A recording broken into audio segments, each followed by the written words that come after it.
The old house stood on a hill overlooking the town, a skeletal silhouette against the bruised twilight sky.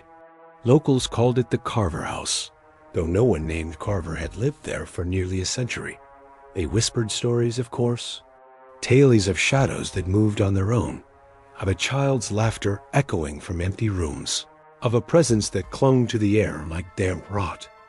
I, being a skeptic and an aspiring paranormal investigator with more bravado than sense, saw it as the perfect opportunity to make a name for myself. I bought the place for a song.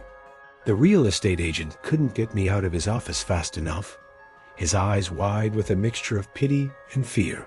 "No one's lasted a night in there, son," he'd warned, his voice a low tremor. I just laughed, pocketing the ornate iron key. My first night was an exercise in anticlimax.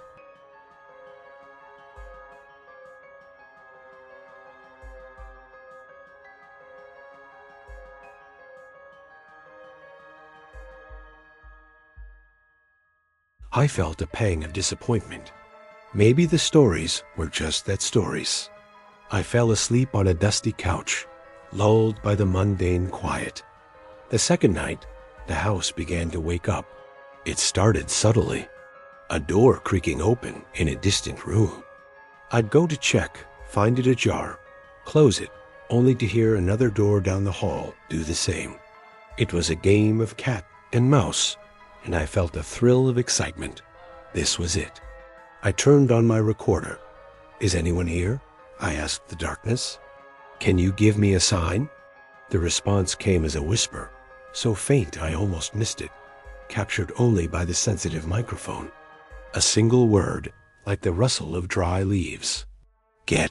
My heart hammered against my ribs. It wasn't my imagination. I spent the rest of the night chasing whispers, documenting cold spots that dropped the temperature by 20 degrees, and capturing fleeting shapes on my thermal camera that looked disturbingly human. I was terrified, but also exhilarated. I had proof. By the fourth night, the subtlety was gone. The house was no longer playing games. It was openly hostile.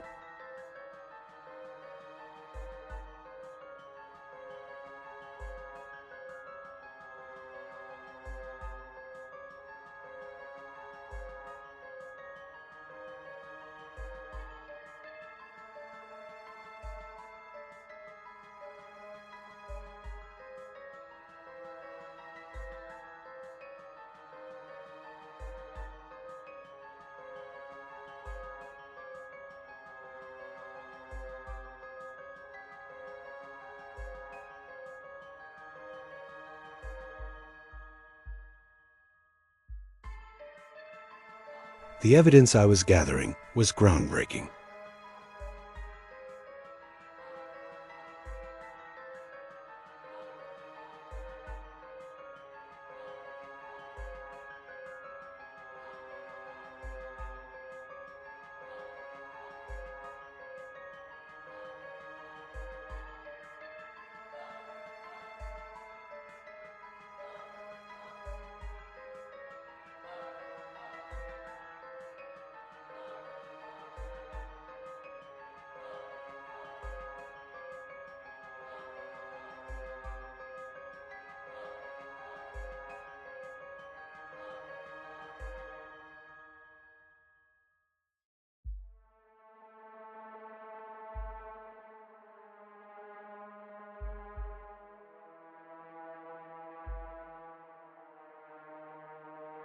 My EMF meter screamed, the needle jumping into the red. The temperature plummeted.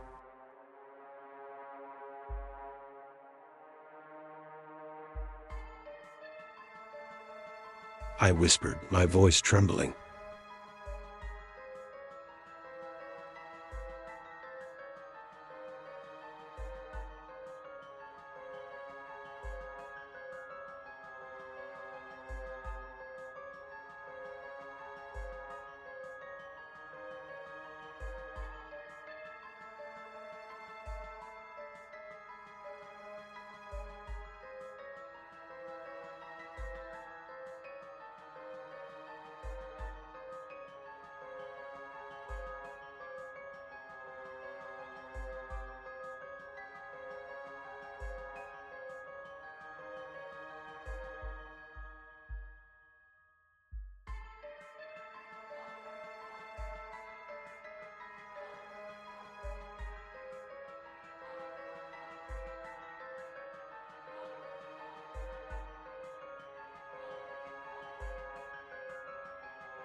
The child's humming started again, but it was distorted now, warped and discordant. And it was closer. I could hear small, shuffling footsteps on the dirt floor, circling me. Who? Who are you? I stammered, fumbling for the backup light on my belt.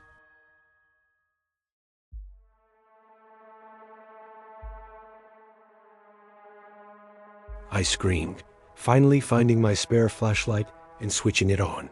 The beam illuminated the cellar. The chair was empty.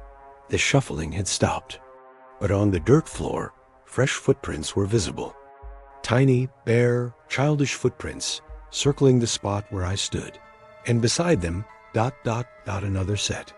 Long, impossibly narrow prints, as if made by something that wasn't human at all. That's when I finally understood. The stories weren't about a ghost. They were about what kept the ghost here. The house wasn't just haunted. It was a prison. And its warden was the shadow I had seen. The cellar door slammed shut above me with a deafening boom. The heavy bolt slid back into place with a sickening, final thud. I was trapped.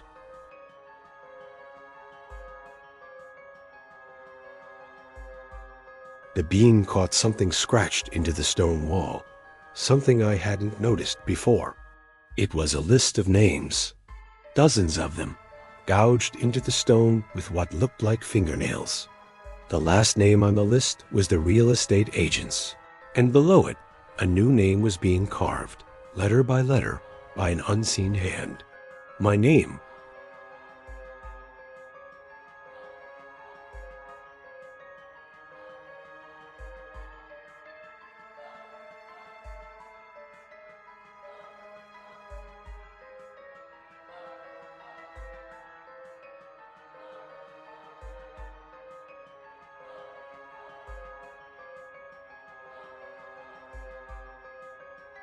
The house needed a new ghost, you see? A new playmate for the child. It lets people in, lets them get a taste of the fear, lets them think they can win. But you can't win. You can only join the collection.